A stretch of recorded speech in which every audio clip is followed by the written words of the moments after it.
இன்னைக்கு நம்ம do while loop பற்றி தான் பார்க்க போகிறோம். do while ஒரே லைனில் டிஃபைன் பண்ணணும் அப்படின்னா ஒரு வேலையை செய், அதுக்கப்புறமா கண்டிஷனை செக் பண்ணு, கண்டிஷன் சாட்டிஸ்ஃபை ஆச்சு அப்படின்னா திருப்பி அந்த லூப்பை ரிப்பீட் பண்ணு. இதுதான் கான்செப்ட்.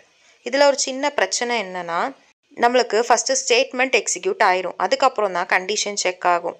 ஸோ கண்டிஷன் தப்பாகவே இருந்தாலும் நம்மளுக்கு ஒரு தடவையாச்சும் அந்த ஸ்டேட்மெண்ட் வந்துட்டு எக்ஸிக்யூட் ஆகிறது. இதை நம்ம ஒரு சின்ன எக்ஸாம்பிளில் பார்ப்போம். let count is equal to 6ன்னு கொடுத்துருக்கேன்.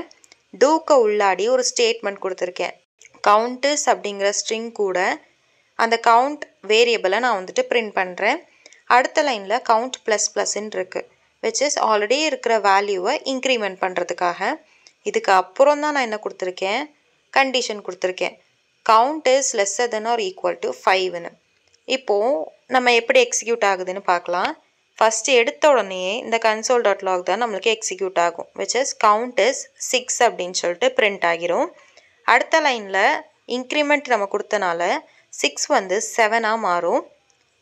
அந்த 7 தான் இங்கே கண்டிஷனுக்கு போகும். ஸோ நம்மளுக்கே தெரியும் 7 வந்து 5 விட சின்னதும் கிடையாது, அதுக்கு ஈக்குவலும் கிடையாது. கண்டிஷன் வந்து அன்சாட்டிஸ்ஃபைடு தான்.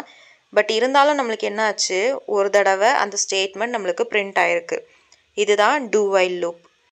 கண்டிஷன் தப்பாகவே இருந்தாலும் நம்ம கொடுத்துருக்கிற ஸ்டேட்மெண்ட் ஒரு தடவையாச்சும் பிரிண்ட் ஆகிரும்.